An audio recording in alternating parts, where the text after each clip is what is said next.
Baha'i Focus. Baha'i Focus is a local production of the Carbondale Baha'i community. It is produced here in Carbondale, and we're talking today with Rabbi Leonard Zoll. He was kind enough to come on the program. In fact, this is his home. And last week we were talking about resurrection, and we were wondering whether this program will be resurrected, but there must be a resurrection because, in fact, we are here. We were talking about the text while we were getting set up for the second program, the text of the Bible and the text of the Scriptures, and you were saying that there were discrepancies, there were things that you would consider almost mythological. Yes, it's generally felt that the first 11 chapters of Genesis are mythological. What we mean by mythological is that the personalities did not exist. Legends are about real people. Mythology is about people who didn't live. And there are purposes for these stories, and they're good purposes, but we don't have to take them literally. They are... what sort of things would you consider to be mythological? Oh, Adam and Eve. Noah. You think Noah's mythological? Oh, sure. Isn't there some proof that there was a flood back then? There are always floods, but that doesn't mean that story is correct. Okay. If you check out that story, it's absurd, right? You can't have an ark. How big is this ark? Elephants and a rhinoceros and so on. So you don't think that there's a remnant of an ark on Mount Ararat? No, don't look for it. You'll waste your time. There's no reason to take it literally. Indeed, it's dangerous to take these things literally because most people who take them literally say, it's stupid. Okay. You believe this stuff, and they never go on to the rest of the Bible, and they never get to read important things and learn important things. The Bible is filled with truths. All mythology contains truths. It's like Little Red Riding Hood. You believe Little Red Riding Hood existed? What's the purpose of the story? The purpose is they watch out for strangers. Or Cinderella. Where did she buy her shoes? Did she get her shoes at Meese Brothers or J.C. Penney? Who cares? Sears, right. That's the worst. I left out Sears, right. All I'm saying is that people don't understand the nature of the text. If they understood it, they would appreciate the Bible more. The Bible is great. It has truths. All these stories contain truths. Adam and Eve stories contain truths. Noah's stories contain truths. Right. We think that the Bible the historical part begins with Abram, chapter 12, book of Genesis. That doesn't mean that historical books contain history. Okay? There may be things that didn't happen in there, but they're historical in that they are dealing with people who lived and who represent things that actually happened. And by the way, people thought that 100 years ago they said Abram didn't exist. And the president of my seminary, who's dead now, Nelson Glick, ordained me, went out to prove there was an Abram. And he thought he did prove that, and maybe he did. There was an Abram. He found the route that's described in the Bible that Abram took. So he thought there was an Abram. These were real people. He found what? The route. Oh, the route, okay. In the wilderness, in the desert, and so on, that he took. That doesn't mean you read the stories of Abram literally either. You don't have to. There are too many contradictory versions. That means that we don't know which is the truth necessarily. It doesn't matter. These were the received stories about these people, the legendary stories. It's like worrying about George Washington's cherry tree. Who cares? Right? We're interested in the point about the cherry tree or throwing the silver dollar and so on. It's irrelevant. People who get hung up on that generally miss the point of the story anyway. I think a lot of times people try to explain unexplainable things, and they come up with these stories. And that's where we get the mythology from, sure. In the Bible, it talks about giants. And before the flood. And they might have found some of these prehistoric bones or whatever that were extremely large, and they, it's hard to say how that came about. But we're still looking for Bigfoot. We started out this program, we're talking about resurrection. Let's go back on that subject. What about the resurrections in the Old Testament? What do you think about those? Which ones? Well, there's one, Elijah brought the widow's son back to life. There's a couple of associated with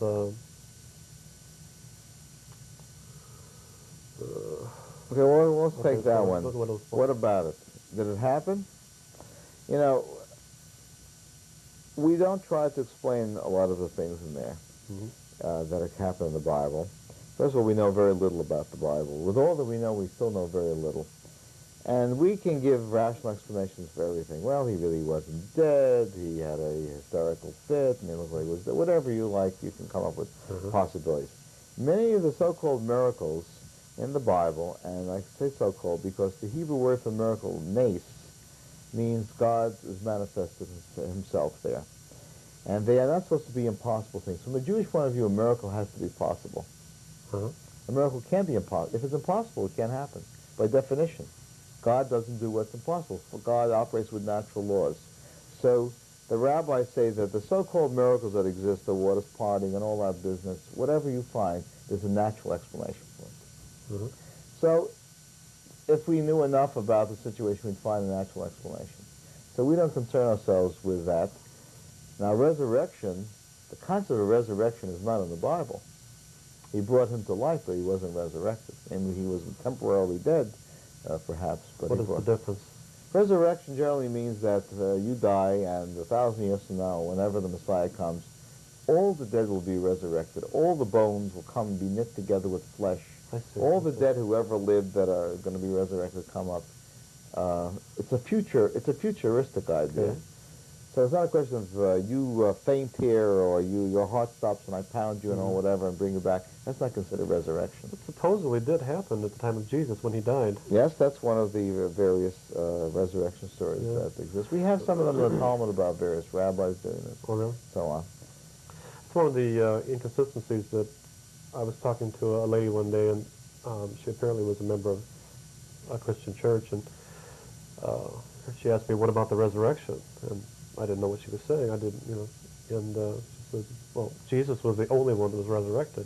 How does she know? That's really not true, because I know in the Old Testament there's at least 3 incidences where with Elijah and Elisha. I'll give you a later principle, not in the Bible, but a Jewish principle, a rabbinical principle, called Ein Somchin al Hanes. We don't rely on miracles.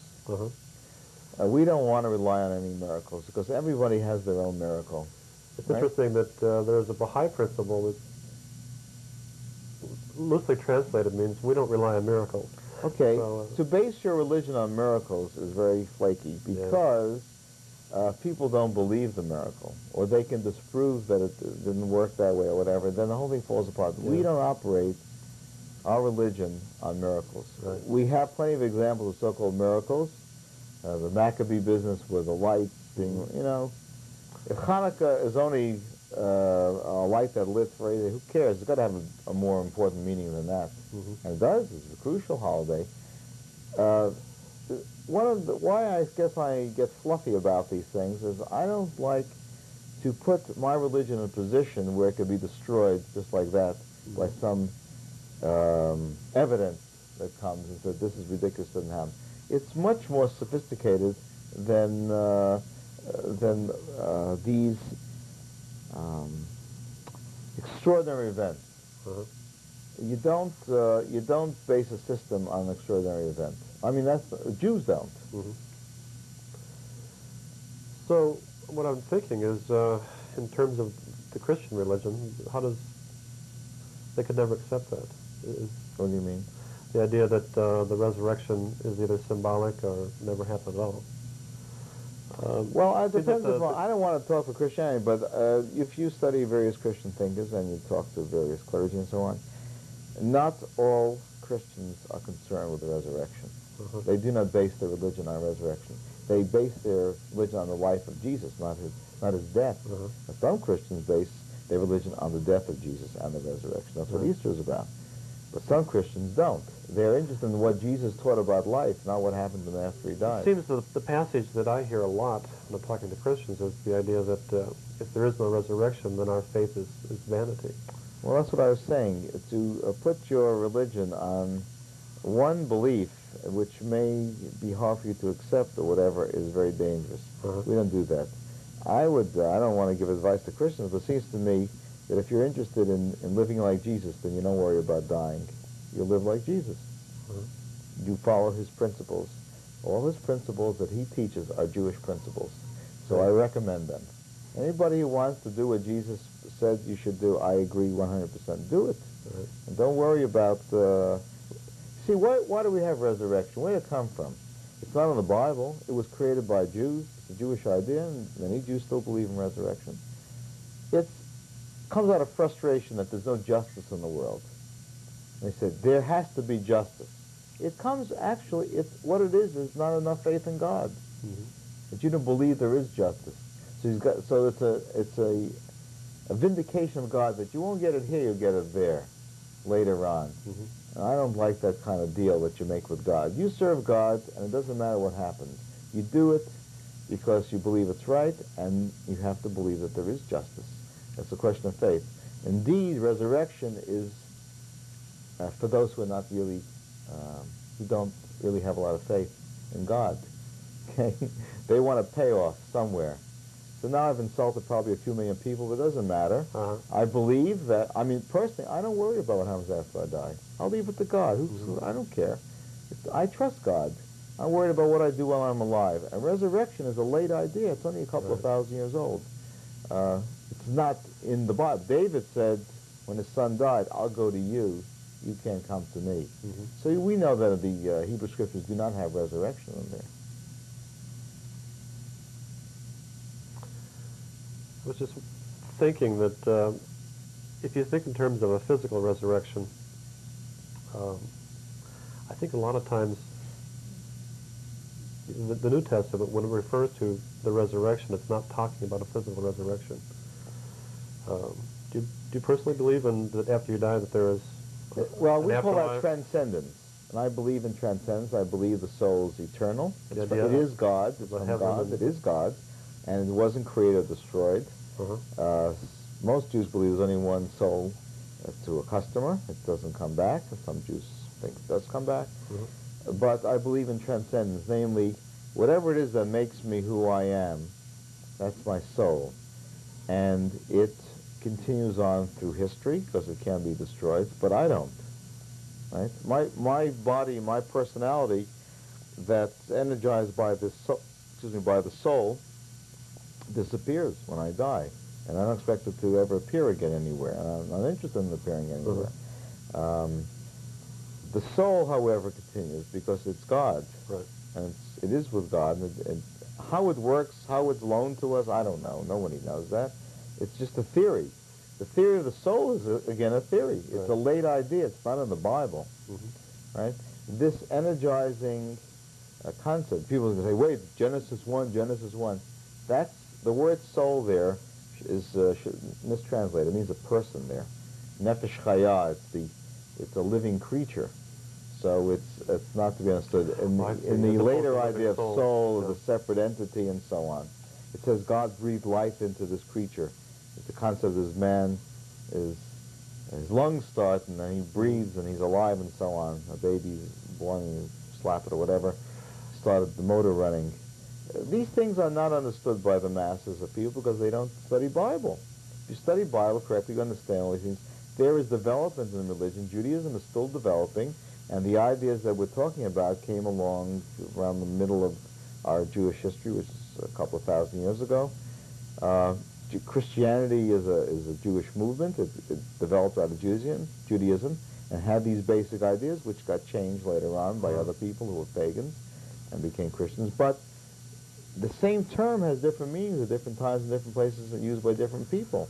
And unfortunately, we throw these terms around loosely. You've got to locate them in time where they came from and see what the people had in mind. Personally, I think I can agree with everything that you've said. I know, as from a Baha'i perspective, Baha'is agree that there is something beyond this life. Like you say, we cannot be sure what it is. Baha'u'llah, the founder of the Baha'i faith, said that the resurrection of the prophets of God is not physical. There's nothing to do with that. So I think in that instance we're in agreement. I'm just wondering, whatever Christians might be watching, if there is no resurrection, that the resurrection of Jesus was not physical, then I know most Christians believe that Christ is returning. Do you have any thoughts on that, how that would affect that? I cannot comment on these things because I don't know what it means, and it's not my business anyway. But in terms of all these people we're talking about, their influence continues through us. When we pay attention to these biblical personalities, or to Jesus, we follow his teaching, or any of these other people, they're still alive. We are the ones who can kill them by not paying attention to them. Yeah, that's true.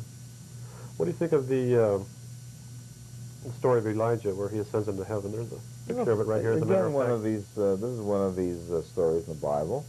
It's ostensibly he went straight up. Mhm. Well, fine. It doesn't interest me. I don't know what it means. What does it mean? We have never done anything with that. Do you know that? Mhm. We have never made him into a god or anything. It's meaningless. Uh-huh. Okay? If we want Elijah, if the influence of Elijah is that he took on the enemies of God and he just wiped them out, right? I mean, God wiped them out, but he just wiped them out in that he would not tolerate that kind of attitude about God, and he took them on. I would like to see plenty of Elijahs running around. We need Elijahs. We have a lot of, wimpy people. He was, in terms of that ad on television, wimpy, wimpy, wimpy, and hefty, hefty, hefty. He was a hefty. We have a lot of wimpies and not a lot of hefties. But he went straight up. What does it mean? I don't even know it. We don't pay attention to it. It's irrelevant. We say he comes back every Passover. He's with us at Passover. That's going to be my next question. Okay, we love him. He comes in for a few seconds. He has a little sip of wine. He appears like Santa Claus simultaneously throughout the world. At the same moment, he appears at everyone's home. That's a good act, right? But this can't be taken literally. It's absurd. That's supposed to be understood literally. It says in, I think it's Malachi, that Elijah will return before, what's the coming of the Messiah. Yeah. What does this mean, do you think? He will herald the coming of the Messiah. That's why he appears at the Seder. The Seder is a messianic activity saying, look, things are bad now, but don't worry, God guarantees your safety and your future, and he'll be coming soon. Just hold on a little longer. Do you We've think been holding on for thousands of years? You think that then that Elijah is a symbolic? Of course it's symbolic. Because he represents God. Okay. And he represents truth, and he represents Jewish power and Jewish integrity, and so he shows up. He says, he'll be here soon. So far, we're betting about 100% or 1,000% on, you assume that these things in the Bible are symbolic. Yeah, you mentioned that when Elijah returns, that it's a symbolic return before the coming of the Messiah. Is the Messiah symbolic, do you think? Well, yes, the Messiah is symbolic. Now, some Jews think the Messiah is a person. And he will come back, and he will be from the line of David, and he will be a Jewish king who will come and get rid of all the enemies of the Jews. And that'll be pretty good. However, we have not ever had this happen. Some Jews say, no way, that's absurd. The Messiah is a time, a period when things will be terrific, when people will be nice and Jews will be left alone, and everybody will be left alone. So we refer to the Yamot HaMashiach, the days of the Messiah. Whether it's a person or a period, doesn't matter. We're looking forward to it one way or the other. They'll be terrific. We know that Jews can have peace if other people don't have peace, so we're looking forward to a messianic time. And the rabbis teach that you mustn't calculate this time, because every time some Jews calculated when the Messiah would come, there was a disaster. There was terrible, terrible trouble. So we say, it's in the future, it's terrific. I never worry about it. After a few disasters, you begin to learn your lesson of doing that. I don't worry about it. I'm looking forward to it, but I don't spend my time concerning myself with it. That's God's business. I leave the messianic time and the messianic personality to God. I do not worry about it. It's of no consequence because it's a futuristic thing, like resurrection. These are all things for the future, and the purpose of all these things is to bring justice. Okay, now what a minister friend of mine, a Southern Baptist friend of mine when I was in Alabama, gave me an article titled, What Jews Would Have Been Doing While Waiting for the Messiah, written by some rabbi in a Christian journal somewhere she found. And the rabbi pointed out that for 1,000 years we've been waiting for the Messiah, so what have we been doing? We've been very busy. We've been creating things and being productive and winning Nobel Prizes and solving problems and becoming educated and growing grapes and making wine and pushing for justice and stuff. We've been studying Torah. We've been trying to be nice. we were supposed to do? Sit around, wait for the Messiah to come? Nothing's going to happen Right. then. In other words, our function is to help bring on the Messiah by improving the world. That's when the It is a Messiah will remarkable come. phenomenon that all the things you did not mention were that the Jews were being dispersed among all the nations. They were being persecuted. They were being killed. They were being deprived of their rights. Almost anything that it took to live, the Jews were being deprived of this, and yet at the same time, they were accomplishing all these wonderful things. Yes. That's because we don't worry about the Messiah. Yeah. If we were to sit and worry about it, we wouldn't have accomplished anything. It is true that we have had a hard time for the last few thousand years, but that doesn't stop us. Sure. By the way, you can't be weak and be a Jew. The wimpy Jews leave.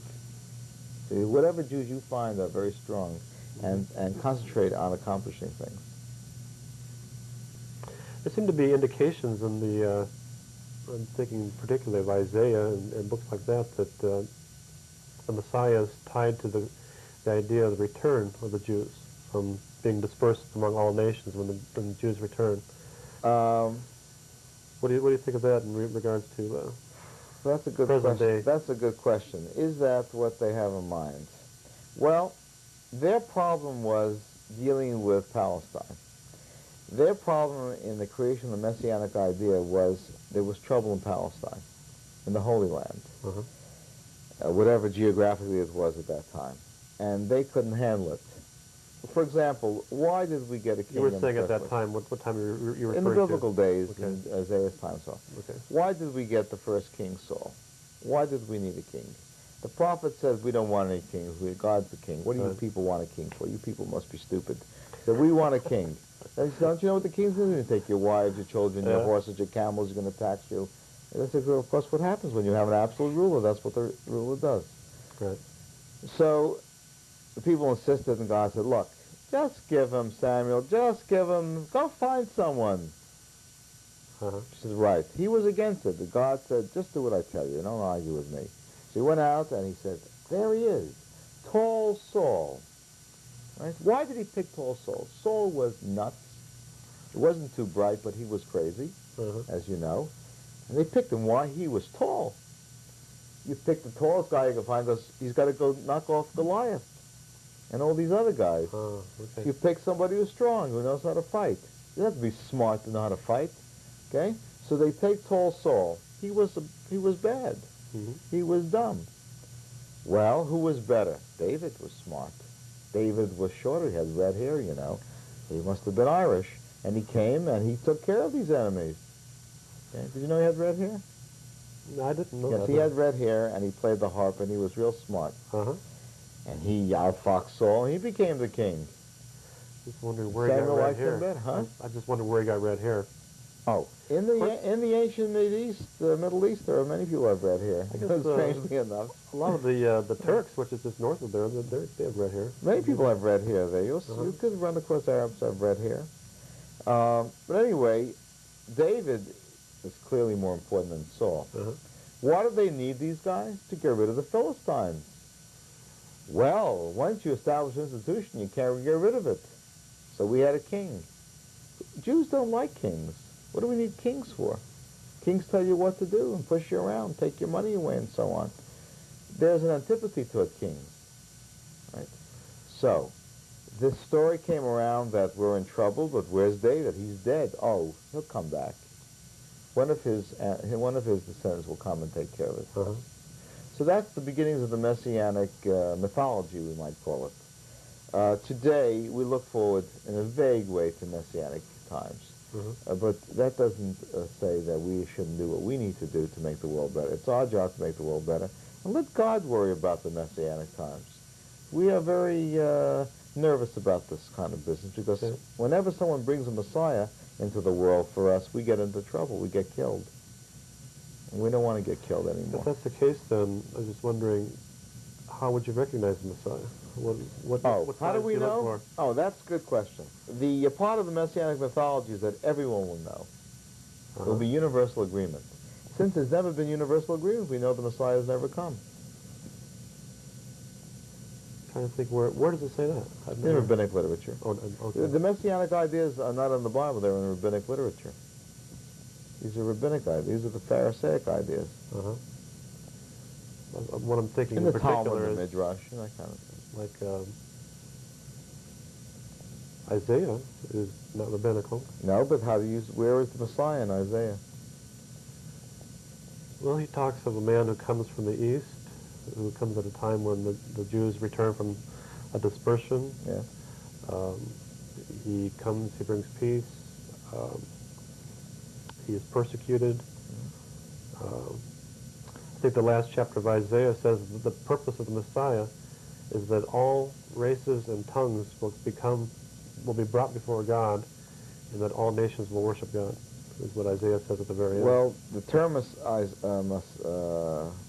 Mashiach is not used anywhere there. Messiah is not used.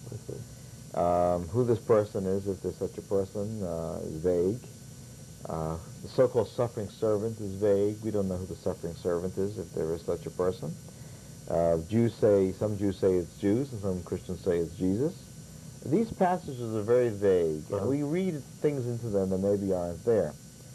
And we don't build messianic ideas in Isaiah. We have other materials too. But the messianic concept is clearly a basic Jewish concept.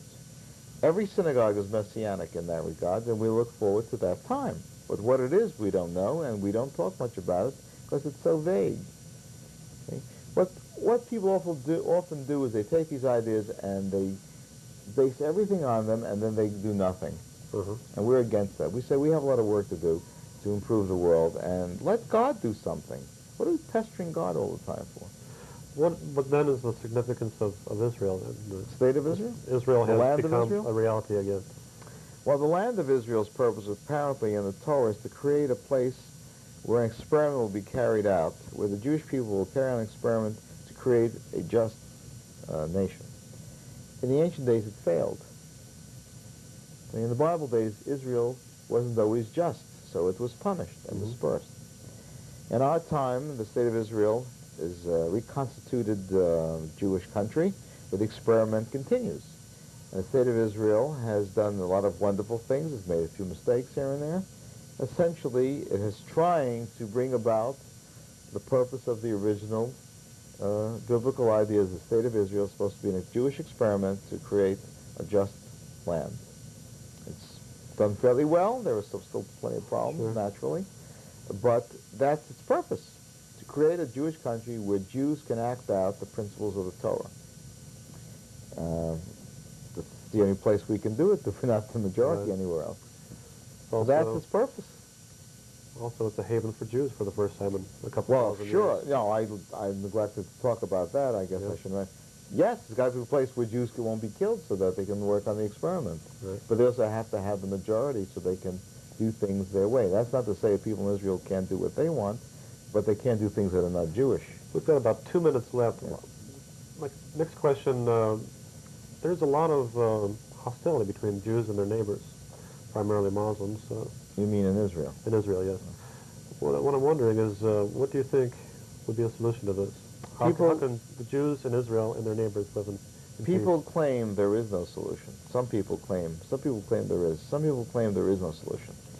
My suggestion in this matter, as insignificant as it can be, is that the solution has to be a religious solution. We're trying political, secular solutions. It doesn't work because that's a religious area. Muslims are a religious group, and they're not going to accept secular responses, although they obviously are political and they are not stupid. They understand politics. The solution has to be a religious solution, namely based on religious principles. And for that to happen, they have to accept that there are Jews living there, and they have to stop trying to kill them. Okay? Because while they're trying to kill Jews, they're not stupid. The Jews in Israel are not stupid.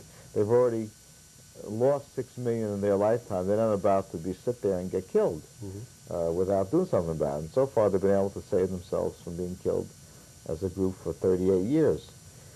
Chances are they'll be able to do it for a long time. According to everybody, they can hold on for a long time with these enemies around.